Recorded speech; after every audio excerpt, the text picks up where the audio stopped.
अब अपने पास नया टॉपिक है कि अगर मैं बात करता हूँ कि फॉर्मेशन ऑफ NaCl, अगर अपने को NaCl बनाना तो कैसे करेंगे हम, ठीक है। टॉपिक है बेटा अपने पास फॉर्मेशन ऑफ NaCl। NaCl की फॉर्मेशन कैसे होती है उसके बारे में हम पढ़ेंगे। देखिए NaCl की फॉर्मेशन का हम डॉट रिप्रेजेंटेशन से ही पढ़ेंगे। तो NaCl कैसे बनता है वो चीज़ देखते हैं। अपने पास पहले क्या है, सोडियम है, अपने पास क्या है सोडियम, और ये क्या है क्लोरीन, तो सोडियम क्लोराइड होता है। सोडियम क्लोराइड के बेटा पहले तो आप क्या करोगे, इसके वैलेंस इलेक्ट्रॉन लिखो। इसका एटॉमिक नंबर कितना होगा, एटॉमिक नंबर होगा अपने पास कितना 11। इसके अगर मैं सेल में बात करता हूं तो पहली सेल में 2, फिर 8, फिर 1 इलेक्ट्रॉन आएगा अगली सेल में। दूसरी तरफ मेरे पास था क्लोरीन, ठीक है। इस क्लोरीन का एटॉमिक नंबर होता 17, तो पहली सेल में 2, फिर 8 और फिर कितने 7। यही होगा बेटा अपने पास 2, 8 और 7। अब आप एक काम कीजिए, इनको डॉट फॉर्म में लिखिए इनके वैलेंस इलेक्ट्रॉन को। तो सोडियम का 1 वैलेंस इलेक्ट्रॉन है और क्लोरीन का कितना है 7 वैलेंस इलेक्ट्रॉन, 1 2 3 4 5 6 7। अब बेटा होगा क्या कि इसमें से मैंने आपको ध्यान हो तो एक इलेक्ट्रोनेगेटिविटी फैक्टर भी बताया था। जो नॉन मेटल होते हैं वे क्या होते हैं, इलेक्ट्रोनेगेटिव होते हैं। क्या होते हैं, इलेक्ट्रोनेगेटिव। इलेक्ट्रोनेगेटिव होता है tendency to attract the electron. किसी इलेक्ट्रॉन को अपनी तरफ अट्रैक्ट करने की टेंडेंसी को क्या कहते हैं, इलेक्ट्रोनेगेटिविटी। अब जो नॉन मेटल होते हैं सारे के सारे इलेक्ट्रोनेगेटिव होते हैं। दूसरी तरफ अपने पास सोडियम है, सोडियम जो कि मेटल है वे इलेक्ट्रोपॉजिटिव होते हैं। इलेक्ट्रोपॉजिटिव होता है ईपी होता है tendency to donate the electron, ये इलेक्ट्रॉन को डोनेट करते हैं। आपको अगर ध्यान हो तो मैंने पहली ही क्लास में आपको एक चीज़ बताई थी, एक लाइन बताई थी जिसमें मैंने आपको बोला था कि बेटा मेटल वे होते हैं जो इलेक्ट्रॉन को डोनेट कर दें, इलेक्ट्रॉन को डोनेट कर दें उसको क्या बोलते हैं, मेटल बोलते हैं। तो यहाँ पर इसके पास कौन है, ये सोडियम मेटल है, ये अपना इलेक्ट्रॉन पक्का इसको डोनेट करेगा। ये क्लोरीन है, ये पक्का इलेक्ट्रॉन को एक्सेप्ट करेगा क्योंकि नॉन मेटल है। तो यहाँ से अपने को क्या चीज़ देखने को मिलती है कि अगर मैं इनकी बात कर लेता हूँ, मेरे पास एक क्या है सोडियम है और दूसरा क्लोरीन है। तो जब ये बॉन्ड बनाएंगे तो ये अपना एक इलेक्ट्रॉन इस क्लोरीन को डोनेट कर देगा, ये अपना एक इलेक्ट्रॉन इस क्लोरीन को डोनेट कर देगा। दूसरी चीज़ आप ये भी समझ सकते हो बेटा कि सोडियम के पास 1 है, इसके पास कितने हैं 7 हैं। अब देखिए अगर मैं इसकी इस सेल की बात करूं बेटा, इस सेल की, इसमें 2 8 और 8 ऐसे ही आते हैं। अगर फिर भी मैं 1% मान भी लेता हूं कि इसको अगर आपने 8 पूरे करने तो ये क्या करेगा, अपने 7 इलेक्ट्रॉन देना पड़ेगा। दूसरा इसको पूरे करने तो ये अपना 1 देगा। परंतु क्या ऐसा पॉसिबल है कि ये जो सोडियम इससे 7 इलेक्ट्रॉन मांग ले, ऐसा तो नहीं हो सकता ना, क्योंकि इसको तो एक इलेक्ट्रॉन देने वाला और कोई भी मिल जाएगा, परंतु इसको 7 इलेक्ट्रॉन तो बहुत मुश्किल से मिलेंगे। इसलिए ये सोडियम इस क्लोरीन के साथ समझौता कर लेता है। समझौता इस बात पर होता कि ये अपना इलेक्ट्रॉन इसको दे देता है। जब दे देता है तो ठीक हो गया, इसने इलेक्ट्रॉन इसको दिया, देने के बाद अपने पास बन जाता है NaCl। NaCl बन जाता है बेटा अपने पास। तो इसको बोलते हैं आप कि किस प्रकार से NaCl की फॉर्मेशन होती है। चलिए मैं एक और लिख लेता हूँ, formation of MgCl2, formation of MgCl2, formation of MgCl2। एक बार आप इसको उतारिए, तब तक मैं इसकी दवाई इसमें डाल लेता हूँ। दवाई मतलब बेटा इंक इसकी है ना, ये रही इसकी खुराक। अब इसके देखने के लिए सेम इसी तरीके से हम काम करेंगे। तो सबसे पहले मैं बात कर लेता हूँ कि मेरे पास क्या है, यहाँ पर मैग्नीशियम और दूसरी तरफ वही सेम क्लोरीन है। सेम क्लोरीन तो मेरे पास कुछ है इस तरह से होगा चलिए मैग्नीशियम था अपने पास, दूसरी तरफ क्लोरीन था, और क्लोरीन कितने अब की बार 2 हैं, तो मैं 2 क्लोरीन को लिख लेता हूँ, एक मैग्नीशियम था। ठीक है, अब बेटा मैं क्या करता हूँ, इनके इलेक्ट्रॉन को रिप्रेजेंटेशन देता हूँ। मैग्नीशियम अपने पास, मैग्नीशियम का अपने पास जो एटॉमिक नंबर होता है वो कितना होता है मैग्नीशियम का, वो होता 12। कितना, 12। तो पहली सेल में आते हैं 2, फिर 8 और फिर 2, 2, 8 और 2 आते हैं। अब लास्ट सेल में जो इलेक्ट्रॉन बचते हैं वे उसके वैलेंस इलेक्ट्रॉन होते हैं, और उनको आप किससे रिप्रेजेंटेशन देते हो, डॉट से, 1, 1, 2। क्लोरीन के पास हमने यहाँ से देखा था 7 इलेक्ट्रॉन थे, 1, 2, 3, 4, 5, 6, 7, 1, 2, 3, 4, 5, 6, 7, ऐसा ही होगा। चलिए ये बात भी अपने को समझ में आ गई कि इस तरह से आप इनको रिप्रेजेंटेशन दे सकते हो। अब अपने को करना क्या है कि ये क्लोरीन ये अपने 2 इलेक्ट्रॉन इनको दे सकता है, इसको 1 चाहिए और इसको भी 1 चाहिए, और इसके पास कितने हैं, 2 ही इलेक्ट्रॉन हैं, तो ये क्या करेगा, अपना 1 इलेक्ट्रॉन इसको दे देगा और 1 अपना इलेक्ट्रॉन इसको दे देगा। इनको देने के बाद यहाँ से जो कंपाउंड बनेगा वो बनेगा Mg और 2 Cl के साथ जुड़ गया, MgCl2। समझ में आ गया।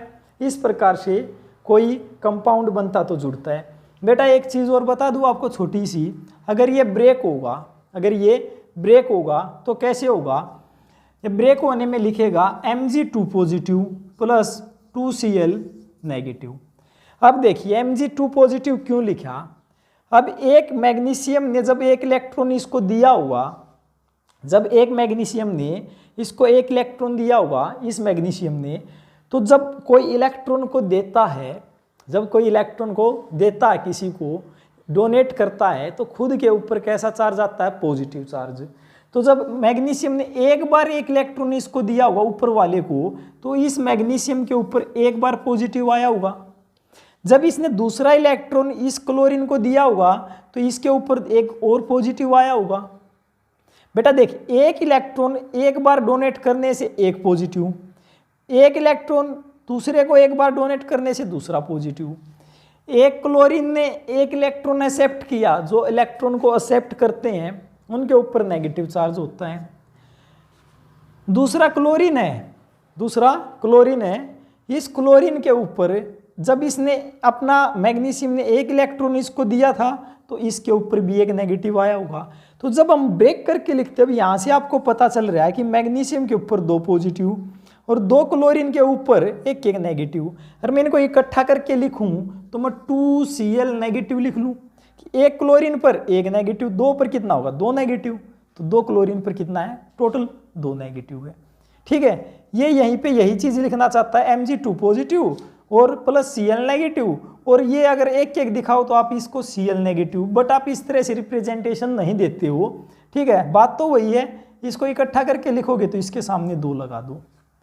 तो ये होता अपने पास, जब डॉट फॉर्म में होता तो कोई कंपाउंड कैसे बनता है।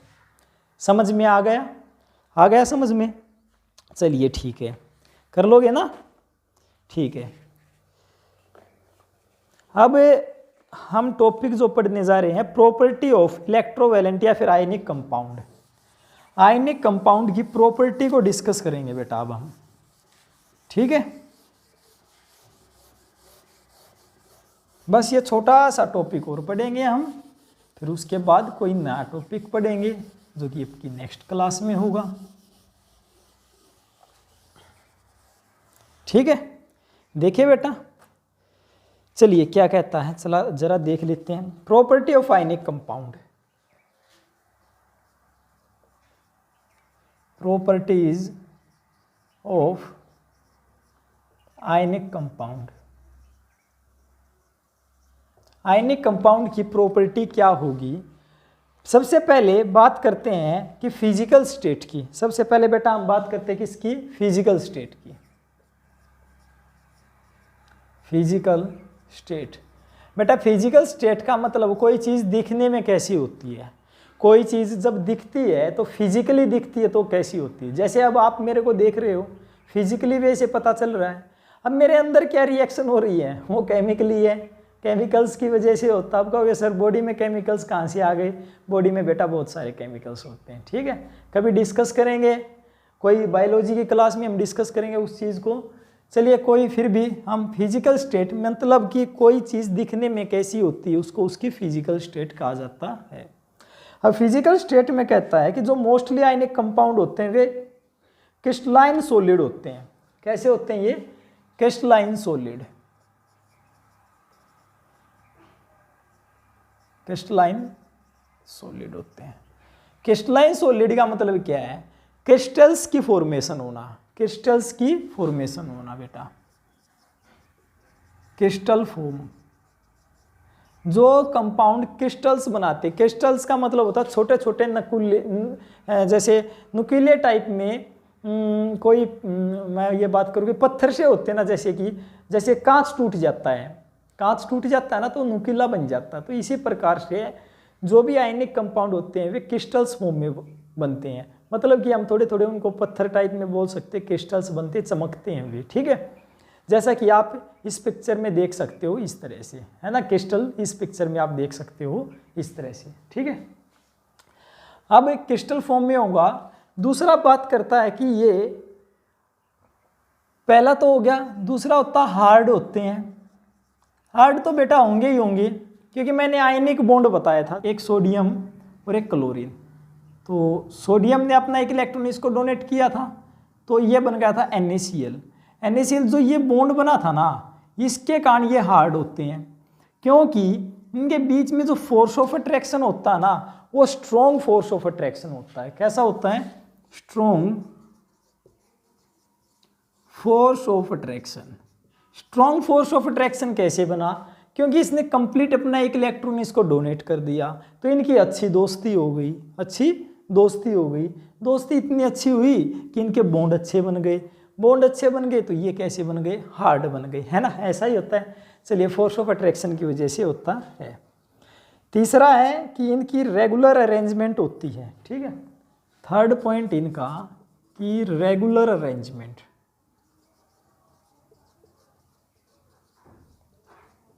कैसी होती है? Regular arrangement. बेटा इसको समझने की कोशिश करना, क्या रेगुलर अरेंजमेंट की बात करता है? रेगुलर अरेंजमेंट की बात करता है कि कोई चीज़, कोई आयनिक कंपाउंड है, वो एक के बाद एक, उसके बाद एक, मतलब कि कहने का मतलब एक रेगुलर वे में वे अरेंज होते हैं। जैसे कि मैं Na ले लेता हूँ, NaCl का स्ट्रक्चर की बात करें तो Na positive Cl negative, Na positive Cl negative.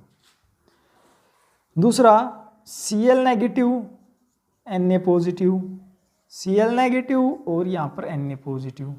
फिर लिख लेते हैं Na positive Cl negative, Na positive Cl negative. अब ये चाहे इस तरफ चले चाहे ये चले इस तरफ, एक रेगुलर वे में चल रहे हैं। ऐसा तो नहीं आया कि Na पॉजिटिव यहाँ पर Cl आ गया और बीच में कोई दोबारा से Cl आ गया हो, ऐसा तो नहीं आया ना। तो इसीलिए Na positive Cl negative, Na positive Cl negative, ये आगे कैसे भी चलिए इनका स्ट्रक्चर कुछ इस तरह से ही होता है। अगर आप 3D स्ट्रक्चर की बात करते हो तो कैसे बनता है? जैसा कि आपके पास ये जो पिक्चर मैंने दिखा रखी है, इस पिक्चर में आप देख सकते हो 3D अरेंजमेंट ऐसी होती है, ठीक है। जैसे चौक का एक डिब्बा होता है, उस चौक के डिब्बे में आप उसके एक के कोने पर, एक पर Na मान लो, दूसरे पर Cl, ठीक है। फिर उस Cl के बिल्कुल अपोजिट में आपको Na मानना पड़ेगा और उस Na के अपोजिट में आपको Cl मानना पड़ेगा, ठीक है। जैसा कि आप इस डायग्राम में देख सकते हो। आई होप आपको समझ में आ गया होगा। तो एक रेगुलर अरेंजमेंट मिलती है। तो ये थी तीसरी प्रॉपर्टी, कर लोगे।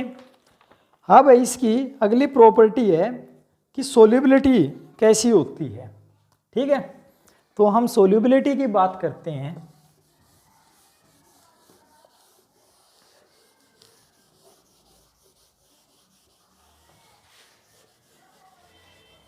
सोल्यूबिलिटी बेटा कैसी होती है? देखिए, सोल्यूबिलिटी, कोई चीज़ सोल्यूबल कितनी है, मतलब कि घुल कितनी सकती है।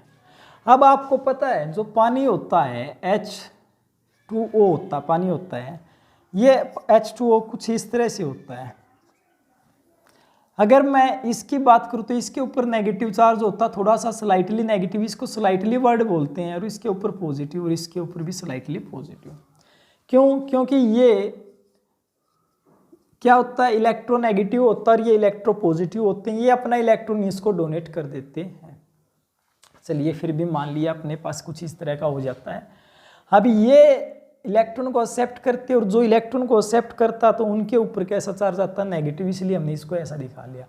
कहने का मतलब ये है कि इनके ऊपर पॉजिटिव और नेगेटिव चार्ज है, और ऐसा कंपाउंड जिसके ऊपर पॉजिटिव और नेगेटिव चार्ज बन जाए उसको बोलते हैं पोलर कंपाउंड। कैसा? पोलर कंपाउंड, ठीक है। और जिसके ऊपर ना बने उसको क्या बोलते हो, नॉन पोलर कंपाउंड।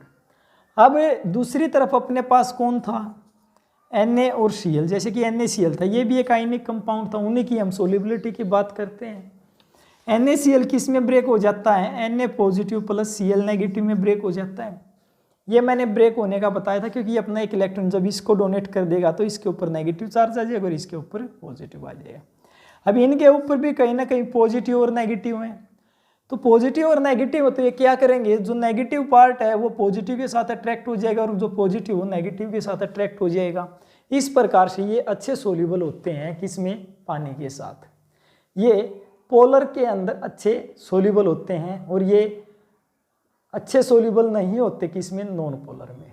ठीक है, चलिए और बात कर लेते हैं कैसे कि नॉन पोलर में जैसे कि बेंजीन हो जाता आपका, हम आगे चल के बात करेंगे। ठीक है, कभी इसके बारे में अच्छे से बताएंगे पोलर और नॉन पोलर के ऊपर और अच्छे से, इसी चैप्टर में भी हम आगे चल के बात करेंगे। फिर भी उससे पहले हम बात कर लेते हैं कि पोलर होते हैं इसलिए अच्छे सोल्यूबल होते हैं। जैसे कि मैं आपको एक बात बताऊं, सपोज अपने पास ये कोई गिलास है, इस कप है, गिलास है, जो भी है, इसके अंदर आपने पानी ले लिया OH और H, इसके ऊपर स्लाइटली नेगेटिव था, इसके ऊपर स्लाइटली पॉजिटिव, इसके ऊपर पॉजिटिव और इसके ऊपर नेगेटिव था। अब हमने क्या किया, हमने ये जो NaCl था इस में डाल दिया, जैसा कि आप नींबू पानी बनाते हो तब करते हो। डालने के बाद जैसे ये इसमें डाला तो ये किस में ब्रेक हो गया, पॉजिटिव और नेगेटिव में ब्रेक हो गया। पॉजिटिव और नेगेटिव यहाँ पर आ गया, एक Na पॉजिटिव और दूसरा Cl नेगेटिव। Na पॉजिटिव किसके पास जाएगा, जो ये नेगेटिव पार्ट था क्योंकि ऑक्सीजन नेगेटिव पार्ट था। Cl नेगेटिव किसके पास जाएगा, इसके पास जाएगा। अब जितना आपने नमक डाला वो सारा का सारा इसमें घुल गया, वो सारा का सारा इसमें घुल जाता है क्योंकि वो क्लोरीन किसको पकड़ लेता है, हाइड्रोजन को, और सोडियम किसको, ऑक्सीजन को। परंतु कई बार आपने देखा होगा ऐसा काम हो जाता है कि आप और ज़्यादा जब नमक डाल देते हो तो वो घुलना बंद हो जाता है। क्यों बंद हो जाता है, क्योंकि अगर दोबारा से डालोगे तो यहाँ पर दूसरा Na पॉजिटिव और Cl नेगेटिव मिलेगा। अब Na पॉजिटिव किसके साथ जा सकता है, नेगेटिव पार्ट के साथ। चलिए मान लिया इसके ऊपर क्या था, एक और नेगेटिव था, थोड़ा बहुत था, वो चल भी जाता है, तो एक बार और अट्रैक्ट हो गया, एक बार मान लिया। और क्लोरीन किसके साथ, हाइड्रोजन के साथ, क्योंकि ये पॉजिटिव था।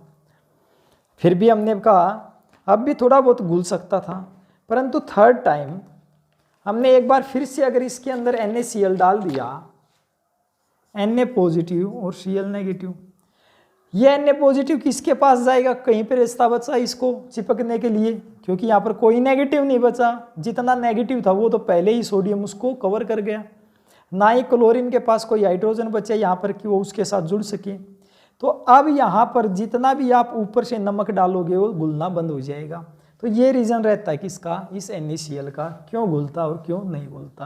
और यही रीज़न रहता है कि सोल्युबिलिटी का, कि सोल्युबिलिटी के जो पोलर होता है, पोलर पोलर में घुल सकता है और नॉन पोलर में। जैसा कि आप घी को और तेल को मिला दो तो वे आपस में फिर भी घुल जाएंगे, परंतु अगर घी को और पानी को मिला दो तो वे घुलेंगे नहीं, क्योंकि पानी कैसा होता है, पोलर नेचर होता है, और घी कैसा होता है, नॉन पोलर इन नेचर होता है। यही रीजन रहता है इसके पीछे। कर लोगे ठीक है। अब कोई भी आयंस होता है, सपोज मान लिया मैं इसी आयंस की यहाँ पर बात कर लेता हूँ कि इसी प्रकार से अपने पास कोई Na था, ठीक है, पॉजिटिव था। अब इसके पास अगर ये पानी में डाल रखा तो इसके पास जितने भी वाटर मॉलिक्यूल होंगे उन वाटर मॉलिक्यूल्स के ऊपर कैसा चार्ज होता है, एक तरफ पॉजिटिव और दूसरी तरफ नेगेटिव। यहाँ पर नेगेटिव था, इस तरफ पॉजिटिव था। ये पॉजिटिव चार्ज था तो इस तरफ जो पानी का जो नेगेटिव पार्ट है वो इस तरफ आ जाएगा, पॉजिटिव इसके पॉजिटिव में हो जाएगा, क्योंकि वो positive charge attract each other. तो इस तरफ भी पॉजिटिव, यहाँ पर भी नेगेटिव, यहाँ पर पॉजिटिव, यहाँ पर नेगेटिव, यहाँ पर पॉजिटिव, यहाँ पर नेगेटिव। ठीक है। अब इस तरह से कोई आयन का इन पानी के मॉलिक्यूल्स के द्वारा घेरा जाना, इसको घेर लेना, घेरने के बाद इनको हम बोल देंगे ये मॉलिक्यूल अब कैसा बन गया है, हाइड्रेटेड मॉलिक्यूल। हाइड्रेटेड मॉलिक्यूल बोल देंगे इसको कि ये मॉलिक्यूल कैसा बन गया, हाइड्रेटेड मॉलिक्यूल बन गया। क्योंकि ये हाइड्रेटेड क्यों बन गया, क्योंकि पानी ने इसको घेर लिया है। ठीक है, कर लोगे। तीसरी बात कर लेता हूं मैं, सोल्युबिलिटी के बाद हमने हाइड्रेटेड की बात की। एक और पॉइंट आता है जिसको बोलते हैं melting and boiling point. Melting point and boiling point. देखिए बेटा, मेल्टिंग पॉइंट होता है किसी चीज का मेल्ट होना, पिघलना। बॉइलिंग पॉइंट होता है किसी चीज का उबलना। अब मेल्टिंग पॉइंट इसका हाई होता है। क्यों होता है, क्योंकि हमने पहले बताया था कि इनके बीच में फोर्स ऑफ अट्रैक्शन ज़्यादा होता है। फोर्स ऑफ अट्रैक्शन ज़्यादा होने की वजह से ये एक दूसरे को छोड़ते नहीं है। अगर एक दूसरे को छोड़ते नहीं है तो उनके बॉन्ड को तोड़ना मुश्किल होता है। और बॉन्ड को तोड़ना मुश्किल है तो जब तक बॉन्ड नहीं टूटेगा तो कोई चीज़ मेल्ट नहीं होगी। इसलिए इनका मेल्टिंग पॉइंट और बॉइलिंग पॉइंट हाई हो जाता है। ठीक है, तो ये था अपने पास। एक दो प्रॉपर्टी और बचती है, कलर इन फ्लेम। ठीक है, उसको और डिस्कस कर लेते हैं। कलर इन फ्लेम। कलर इन फ्लेम का मतलब है कि जब वो फ्लेम आती है, जब मतलब कि हम किसी आयनिक कंपाउंड को जलाते हैं, ठीक है, तो जलाते हैं तो वो फ्लेम कैसी देता है उसकी बात करते हैं एक बार। कलर इन फ्लेम। ठीक है, वीडियो ठीक चल रही होगी, एक बार देख लेते हैं। हाँ, बस थोड़ी देर के लिए और अभी हो जाता अपना, ये ज़्यादा नहीं है। कलर इन फ्लेम का मतलब है साल्ट जितने भी होते हैं वे शो करते हैं कलर्ड फ्लेम। ठीक है, ये जितने भी सोल्ट होते हैं, सोल्ट अपने पास सारे के सारे कैसे कलर फ्लेम देते हैं। कलर फ्लेम का मतलब अपने पास वहाँ से कोई कलर निकलेगा। कैसे, मान लिया आपने NaCl कोई, पहले तो आप बर्नर मान लीजिए। ठीक है, मैं दूसरे मार्कर से इसको रिप्रेजेंट करता हूँ। पहले तो बर्नर को,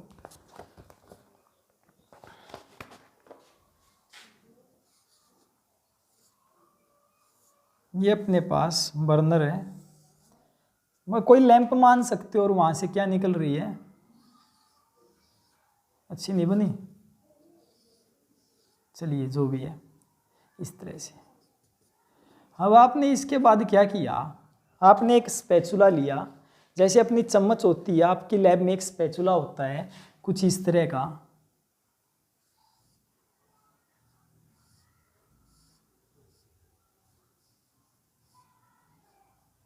कुछ इस तरह का आपको स्पैचुला मिलता है।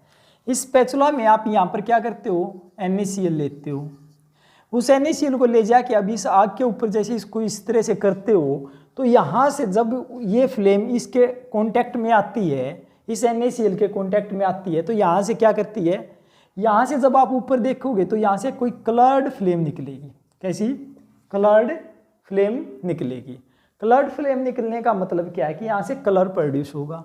अब देखते हैं किस तरह का होता है। जब आप इस यहाँ पर NaCl लेते हो, क्या NaCl, इस तरफ आने के बाद चलिए, जब आप यहाँ पर NaCl लेते हो तो NaCl क्या करता है, NaCl को जब आप जलाते हो, यहाँ पर NaCl को लेकर इस चम्मच को, इस चम्मच नहीं है बेटा, ये स्पैचुला है, ठीक है, इस स्पैचुला को आगे लेकर जाती है तो क्या होता है, ये आपको बर्न करने पर ब्लू फ्लेम देता है। कैसी, ब्लू कलर की। इसी प्रकार से अगर आप यहाँ पर स्पैचुला में पोटासियम साल्ट लेते हो, कैसा, पोटासियम साल्ट, पोटासियम सोल्ट लेते हो, मतलब कि आपके पास कोई पोटासियम ये आपके पास साइन होता है ना, पोटाशियम वाला साल्ट लेते हो, अगर उसको फिर यहाँ पर इस तरह से आगे करते हो और यहाँ पर देखते हो तो वो जब गर्म होता तो जलता तो कैसा होता है, वायलेट फ्लेम देता है। इसी प्रकार से बेरियम साल्ट लेते हो, अगर आप बेरियम साल्ट लेते हो तो आपके पास कैसा ग्रीन कलर की फ्लेम मिलती है, ग्रीन कलर की। आई होप आपको समझ में आ गया होगा। आपको जस्ट इतना करना है कि कहीं आपको सोडियम सोल्ट ले रहे हो, इसके नज़दीक लेके गए तो आपको ब्लू फ्लेम दिखेगी, पोटाशियम साल्ट लिया इसके नज़दीक ले गए ऊपर रख दिया तो उसको आपको कैसी वॉयलेट फ्लेम दिखेगी। अगर आपने बेरियम सोल्ट लिया और इसके आगे लेके गए तो आपको ग्रीन दिखेगी। समझ में आ गया। नेक्स्ट है इलेक्ट्रिकल कंडक्टिविटी।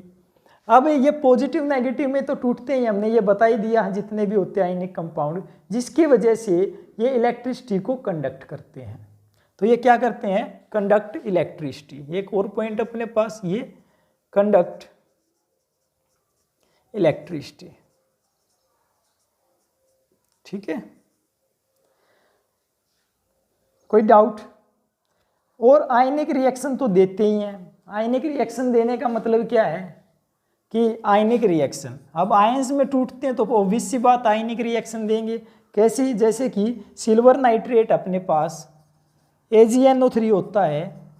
अगर आप इनको ब्रेक करके लिखोगे तो मैं बस शो करने के लिए लिख देता हूँ, इसके ऊपर पॉजिटिव इसके ऊपर नेगेटिव होता है। और ये सोडियम क्लोराइड के साथ अगर NaCl के साथ तो Na के ऊपर पॉजिटिव और Cl के ऊपर नेगेटिव, तो ये आयनिक में तो टूट ही गए हैं। तो ये कैसे देते हैं अपने पास, तो पॉजिटिव नेगेटिव के साथ और नेगेटिव पॉजिटिव के साथ इस तरह से चला जाएगा। तो AgCl मिल जाएगा अपने को प्लस NaNO3 मिल जाएगा, ठीक है। तो कैसी रिएक्शन देते हैं, ये आयनिक रिएक्शन देते हैं। आई होप बेटा आपको समझ में आ गया होगा। सिंपल से 3-4 टॉपिक थे अपने पास जो कि हमने डिस्कस किया। नेक्स्ट में हम कुछ नए टॉपिक के साथ मिलेंगे, तब तक के लिए ऑल द बेस्ट। मिलते हैं नेक्स्ट क्लास में।